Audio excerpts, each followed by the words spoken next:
Last video जो हमने upload की थी उसमें हमने आपको बताया था कि इन्वेस्टमेंट सेविंग के कंपैरिजन में कैसे बेहतर है, यानी इन्वेस्टमेंट करना आपके लिए कैसे बेनिफिशियल डील हो सकता है। उस वीडियो में हमने ऑलरेडी बहुत सारी चीजें डिस्कस की है जो आपको जानना और समझना बहुत ज्यादा जरूरी है, इसलिए पहले ही बोल रहा हूँ कि उस वीडियो को भी जाकर वॉच आउट जरूर कर लेना। आज की इस वीडियो में हम जानने वाले हैं जो कि बेसिकली देखा जाए उसी वीडियो का एक पार्ट होने वाला है। उसमें हमने जाना कि इन्वेस्टमेंट क्या है, सेविंग क्या है और कैसे हमारे को इन्वेस्टमेंट बेहतर रिटर्न देती है। लेकिन ये सारी चीजें जानने के बाद एक सवाल आता है कि हमारे को आखिरकार इन्वेस्टमेंट करनी कहाँ चाहिए या इन्वेस्टमेंट करने के आज के टाइम पर कौन कौन से सोर्स है। तो आज की इस वीडियो में आपके इसी सवाल का जवाब देने वाले हैं। आज आप जानेंगे कि आप कहाँ कहाँ पर अपने पैसों को इन्वेस्ट कर सकते हैं या रख सकते हैं फॉर द फ्यूचर पर्पस। तो बिना इस वीडियो को स्किप किए हुए लास्ट तक जरूर देखना। सो बेसिकली हम जहां पर अपने पैसों को रखते हैं या इन्वेस्ट करते हैं उसमें bank, post office, mutual funds हो गए, गोल्ड्स हो गई और यहाँ पर आपका शेयर मार्केट हो गया। एक एक करके इन चीजों को हम समझेंगे और डिस्क्राइब करेंगे कि इनके अंदर आप कैसे अपने पैसों को सेव करते हो, इन्वेस्ट करते हो, इन शॉर्ट रखते हो। सो यहाँ पर सबसे पहले आता है हमारा बैंक। बैंक आज के टाइम पर सबसे ज्यादा यूज किए जाते हैं मिडिल क्लास फैमिली के द्वारा अपने पैसों को रखने के लिए या इन्वेस्ट करने के लिए। अब बैंक में भी हम तीन टाइप से अपने पैसों को सेव रखते हैं। पहला होता है करंट अकाउंट, दूसरा होता है सेविंग अकाउंट और तीसरा होता है एफडी या आरडी। अब सबसे पहले बात करते हैं करंट अकाउंट। तो पहले ही मैं आपको ये चीज बता देता हूँ, करंट अकाउंट पर आपको कोई भी इंटरेस्ट नहीं मिलता। करंट अकाउंट वो अकाउंट होता है जहां पर आपकी डेली बेसिस पर बहुत सारी ट्रांजैक्शंस होती है, क्योंकि यहाँ पर सेविंग अकाउंट की ट्रांजैक्शन की एक लिमिट होती है। इसलिए अगर आप डेली बेसिस पर बहुत ज्यादा ट्रांजैक्शन करते हैं तो आपको करंट अकाउंट खुलवाना पड़ता है। अब वहां पर आपको कोई भी रिटर्न नहीं मिलता है। अब बात करते हैं अपने सेविंग अकाउंट की। सेविंग अकाउंट वो अकाउंट होता है जहां पर हम अपनी सैलरी में से पैसे को बचाकर रखते हैं, वो होता है सेविंग अकाउंट। सेविंग अकाउंट में जो पैसे हमने रखे हैं वहां पर हमारे को कुछ परसेंटेज के हिसाब से रिटर्न मिलता है, उसको बोलते हैं हम आरओआई यानी रिटर्न ऑन इन्वेस्टमेंट। ये हो सकता है यहाँ पर 4-5% के आसपास। वो डिपेंड करता है कि आप कौन से बैंक में पैसों को इन्वेस्ट करते हो या कौन से सेविंग अकाउंट में आप अपने पैसे को रखते हो। अब यहाँ पर हम बात कर लेते हैं अपनी एफडी और आरडी की। अब यहाँ पर जो सेविंग अकाउंट के बाद मिडिल क्लास फैमिली के पर्सन सबसे ज्यादा यूज करते हैं पैसों को सेव या इन्वेस्ट करने के लिए,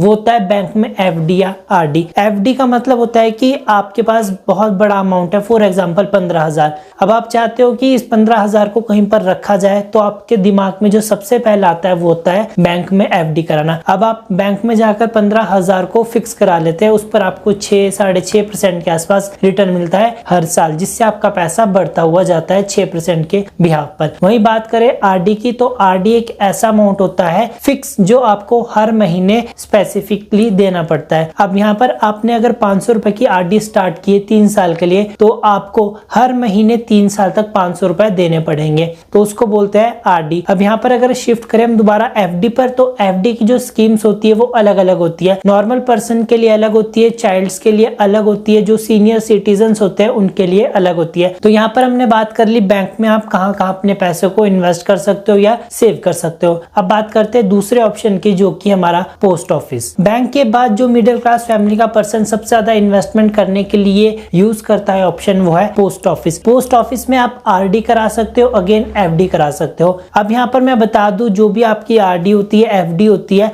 उनका कॉन्सेप्ट सेम ही रहता है। अगर आपने पोस्ट ऑफिस में आरडी कराई है तो ये बैंक की तरह ही है। आपने अगर हर महीने 1,000 रुपए की आरडी कराई है 3 साल के लिए, तो आपको हर महीने 1,000 रुपए देने पड़ेंगे 3 साल तक। वही बात कर अगर एफडी की, आपने 15,000 रुपए एफडी में इन्वेस्ट किए पोस्ट ऑफिस की, तो आपका वो पैसा वही इन्वेस्ट रहेगा 3 साल के लिए, 4 साल के लिए, जितना भी टाइम पीरियड आपने सिलेक्ट किया है। यहाँ पर डिफरेंस किस चीज का आ जाता है? डिफरेंस आ जाता है जो आपको इन्वेस्टमेंट पर आरओआई यानी रिटर्न ऑन इन्वेस्टमेंट मिल रहा है। बैंक के कंपैरिजन में पोस्ट ऑफिस पर जो आपको रिटर्न ऑन इन्वेस्टमेंट मिलता है वो कहीं ना कहीं ज्यादा होता है, भले ही 1-2% हो, लेकिन वो ज्यादा होता है। यानी आपका पैसा पोस्ट ऑफिस में बैंक के कंपैरिजन में 1-2% ज्यादा बढ़ता है। सो यहाँ पर हमने 2 ऑप्शन कवर कर लिए, एक बैंक, दूसरा हो गया आपका पोस्ट ऑफिस। सो अब बात करते हैं अपने तीसरे ऑप्शन की, जो कि हमारा गोल्ड इन्वेस्टमेंट। अब गोल्ड में भी आप 3-4 टाइप से इन्वेस्टमेंट कर सकते हो। सबसे पहले आप अपने लोकल ज्वेलर के पास जाकर आरडी करा सकते हो, आप डायरेक्ट गोल्ड में इन्वेस्टमेंट कर सकते हो, यहाँ तक कि आप सॉवरेन गोल्ड बॉन्ड में भी इन्वेस्टमेंट कर सकते हो। आजकल के दिनों में इंडिया में भी सॉवरेन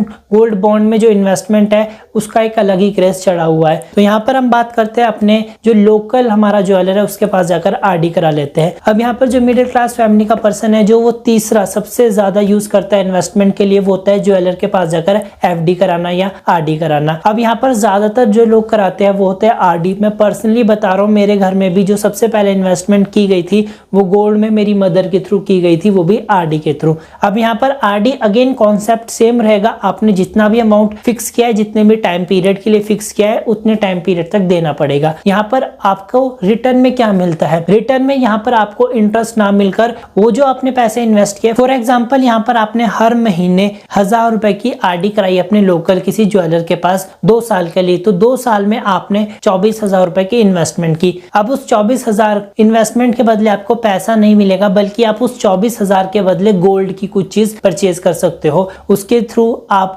अपनी रिंग परचेज कर सकते हो, कान के इयरिंग परचेज कर सकते हो, यानी जो भी 24,000 के अमाउंट में मिल जाए चीज, वो चीज आप परचेज कर सकते हो। और यहाँ पर आपको गोल्ड मिला है, चाहे वो चीज आपके यूज करने की क्यों ना हो, फ्यूचर में जो उसका प्राइस है वो इंक्रीज ही होगा, चाहे आपने उसको यूज ही क्यों ना किया हो, क्योंकि गोल्ड एक एप्रिशिएटिंग एसेट्स है, उसकी वैल्यू टाइम के साथ इंक्रीज होती है। तो इसलिए आरडी कराना ज्वेलर के पास ये भी एक बेनिफिशियल बेनिफिट है, फिर आपको यहाँ पर ज्यादा पैसों में अच्छी चीज मिल जाती है। अब बात करते हैं गोल्ड में डायरेक्ट इन्वेस्टमेंट और दूसरा जो आपका सॉवरेन बॉन्ड गोल्ड है, उसमें भी आप इन्वेस्टमेंट कर सकते हो और यहाँ पर आपको फ्यूचर में अच्छा खासा रिटर्न देखने को मिल जाएगा। तो भी ये चीज आपके लिए बेनिफिशियल है, क्योंकि कल के डेज में अगर आपके ऊपर कोई इमरजेंसी सिचुएशन आती है या आपकी फैमिली पर कोई बुरा टाइम आता है तो आप उस गोल्ड का यूज कर सकते हैं। अगेन गोल्ड एक एप्रिशिएटिंग एसेट्स है, टाइम स्पेंड होने के साथ इसकी वैल्यू बढ़ती है, ना कि डिक्रीज होती है। तो यहाँ पर हमने 3 ऑप्शन कवर कर लिए। अब चलते हैं अपने चौथे ऑप्शन की ओर, जो कि है म्यूचुअल फंड्स। अब म्यूचुअल फंड्स पिछले 2-3 सालों में बहुत ज्यादा पीक पे है और मैक्सिमम लोगों ने इसमें इन्वेस्टमेंट करनी स्टार्ट भी कर दिया है। मैं पर्सनल एक्सपीरियंस से बताऊं तो मैंने अपनी पहली इन्वेस्टमेंट म्यूचुअल फंड्स में ही स्टार्ट की थी। अब म्यूचुअल फंड्स में भी हम 2 टाइप से पैसों को इन्वेस्ट कर सकते हैं, एक होता है एसआईपी के थ्रू, दूसरा होता है हमारा